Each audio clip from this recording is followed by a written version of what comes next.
Hello and welcome to Demented Squirrel Crafts. This month we will be making the October Gemstone of Tourmaline, which is a double refractive bichromatic gemstone, and it's super pretty. So we do the usual, we're going to make our base, but because this is going to be a bichromatic creature, we're going to use two colours, one on each side. So the usual basing technique, I'll leave a link in the description for the longer form content for that. So what we're going to do is we're going to do the tummy side with the scales, and we're going to make sure that the scales are really flat but with some character, because tourmaline is a crystal, gemstone crystal, that is very flat. There's no real texture to it as such, and it's always cut mostly in bars, so it's quite long. So for this texture I'm going to have my pink, and I'm going to have my white line to show the separation between the pink and the green, which is what I'm choosing. Now if I can get this to focus, this would be wonderful, but there we go. So I'm going to I test out a couple of tools. So this is a nail cuticle cutter, this is a sculpting tool that you get for clay, and the one I'm going to go with is the one that's the wire. It's got a wire end on it, and it's just a little V. And we're just going to put little V's all over the foam so that it is still textured and still looks like scales, but it's not sticking out. It's not an actual physical 3D texture with a lot of emphasis, because I want it to look quite flat and like cut gems rather than, you know, rocky gems would be different. So I'm just doing lines all the way across the pink and the white, and then we will let that dry before we go on to doing anything else, because we want to be able to hold the tummy while we're working on the rest of it. I've selected this watermelon tourmaline because it's super pretty, and in gemstone mythology the green is for joy of life and the pink is for love, and it's supposed to help with depression and improve creativity. Being that October is also mental health month, I thought it was quite appropriate. So I decided after making the egg that I wanted to make it into a dragon, so now I'm just adding in the tail, so it's going to give a ridge up the back as opposed to just a small little tail. So I added on the clay without making a aluminium base for it, and so you have to poke holes all the way in to make sure the vapor, the water moisture can evaporate when it's drying, and then you just leave that to dry overnight, as opposed to the others which you just leave for an hour or two so it's touch dry. So yeah, you just leave it to dry. And so the next bit is I want the dragon spikes to be crystals, to be gemstones, to be your standard, you know, crystals that you find for sale. So I'm making this like you make any sort of fimo or candy or something like that, where you put the colors together, and then we're going to cut them down and make little, you know, triangle blocks for it, and then when it dries we'll cut them into the shape of all the crystals to have all the facets on the crystals. So yeah, so this is when it's all dried. I normally leave it to dry overnight along with the dragon, and then you just cut the sides off. I like using a not Stanley knife, but a box cutter, a knife like that. I have a bit more control over it than you do with the fimo knife or a pair of scissors. I don't like how you get that edges on it, but I'm a big fan of, you know, a Stanley blade, a Stanley knife kind of thing.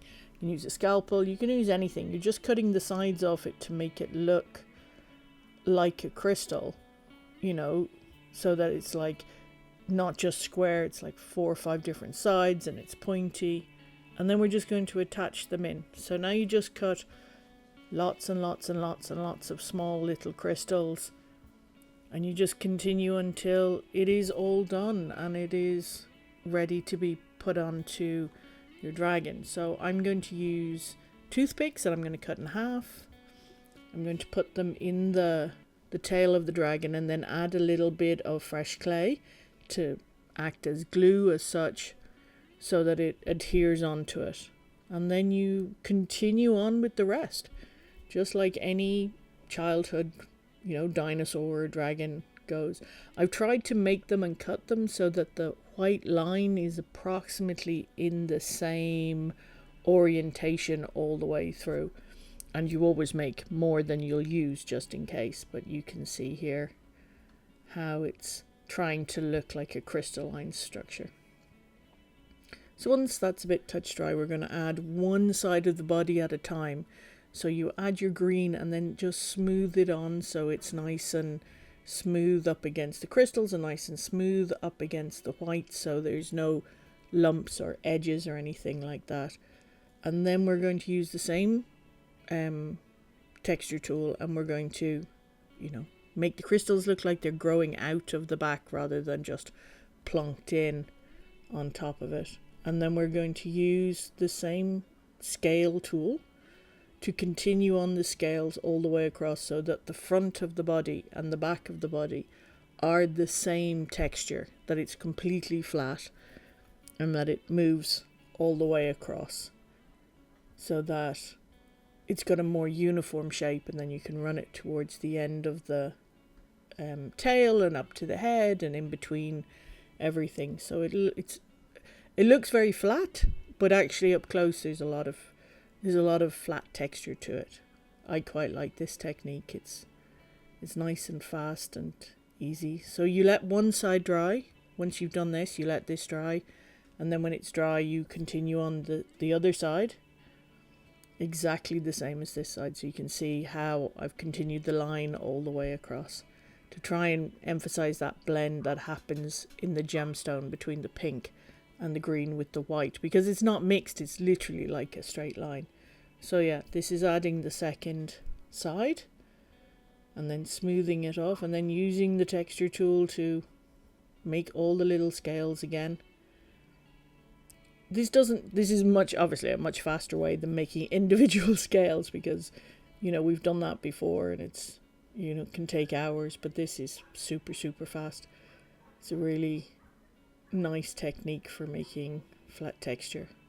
So just tidy it up a little, make sure that it's all textured the way you want, and then let that dry and see how it goes, and then you have your base to work with for the next bit.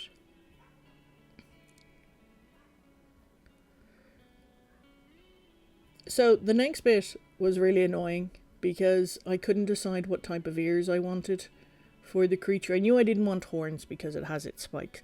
So I made, as you can see, I made a variety of different types of ears, and I decided in the end to have a white back and then the pink and the green.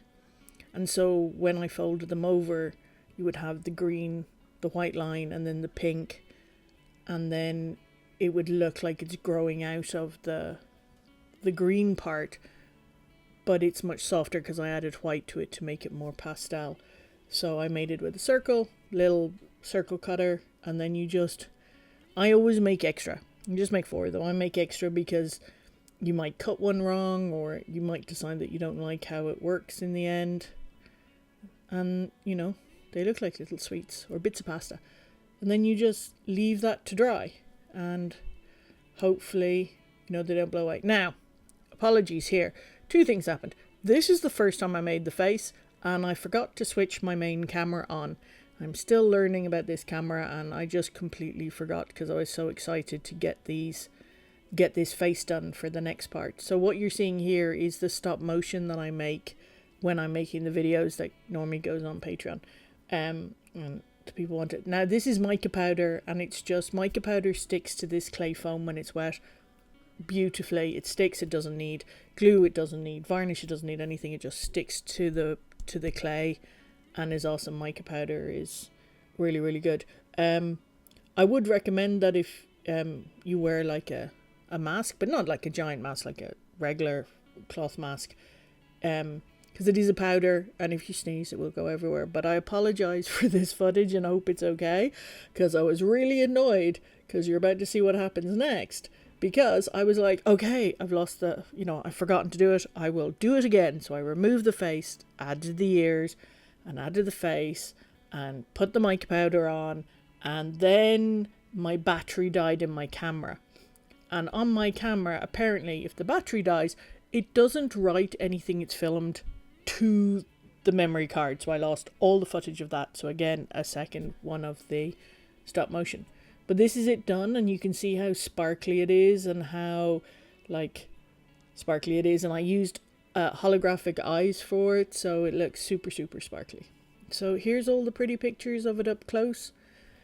So I just want to thank everybody who has given me support through Patreon and helped me out and made sure that I feel appreciated and that I'm not going mad in my corner of YouTube. So yeah, like, subscribe and all those fun things. Thanks for watching. Yeah, I have cats and they like everything and they are just wonderful but voids and they're fantastic. So thanks for watching. Bye.